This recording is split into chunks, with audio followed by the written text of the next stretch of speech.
วันงานเทศกาลผ่านมาแค่ปีกว่าไม่น่าลืมกันในงานวันออกพรรษาสัญญาว่าจะรักมันจุดธูปเวียนเทียนร่วมกันอธิษฐานจะรักมันพี่ร่มพี่มีของขวัญให้มาเป็นผ้าเช็ดหน้ากับโบผูกผมพี่ผูกโบให้น้องตามองว่าสวยคำชมน้องอายหน้าแดงนั่งกลมหลบสายตาคมเมื่อพี่จ้องมองจากงานวันออกพรรษาผ่านมาสีหน้าไม่ผ่องสัญญาไม่เป็นสัญญาพกดอกฟ้าเลยลืมดอกฟักทองไม่หันมาเลี้ยวเกี่ยวข้องโบผูกใจน้องเป็นโบรักสีดำลืมคำมาละสัญญาบอกว่าลืมคำมาละสัญญาบอกว่าออกพรรษานั่นแล้วสิขอน้องแต่งงานขึ้นสู่บ้านสิขอแต่งเอาโอสำนวนสำเนาฟังหูมวนแล้วเสียงยังแววละติดหูน้องอยู่เสียงยังแววละติดหูน้องอยู่คันพี่บอกให้หูเป็นวันน้องซื่อใจ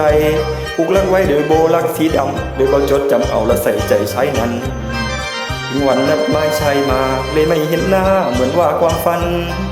จะมองหนุ่มนั้นก็ไม่เหมือนหนุ่มคนนั้นมีหนุ่มเข้ามาติดพันแต่ว่าฉันไม่พลันสายตา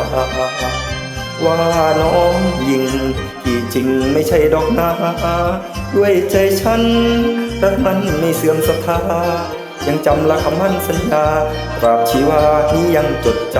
ำมองดูโบผูกปมเป็นปมโบสีชมพูแต่โบผูกใจหนูทำไมล่ะเป็นโบสีดำผูกไม่มีทางแก้รักแท้แต่เขาไม่จำเพียงครึ่งข้อครึ่งคำของสัญญายังหาไม่เจอคนคอยเกิดละเมอหาว่าเวคนคอยเกิดละเมอหาว่าเวอุกใจเด็ดบัดยามคิดหอดหน้าสิไปละทาอยู่ใส่นอนบ่ได้ใครรักมันกินน้ำตาลิ้นตกหมอนบ่อนนอนเป็นเปื้อนจากเดือนเลื่อนไปเป็นปีสิ้นปีไม่มีความหวังอักษรรักปักผ้าเช็ดหน้าก็ยัง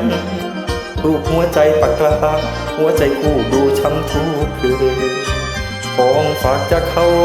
ให้เราว่ารักหมดใจแต่ทำไม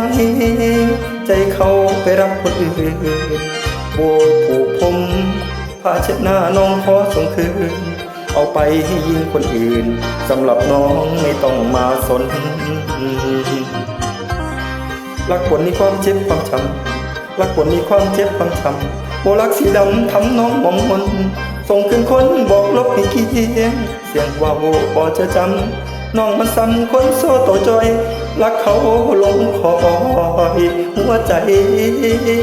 คุ้ม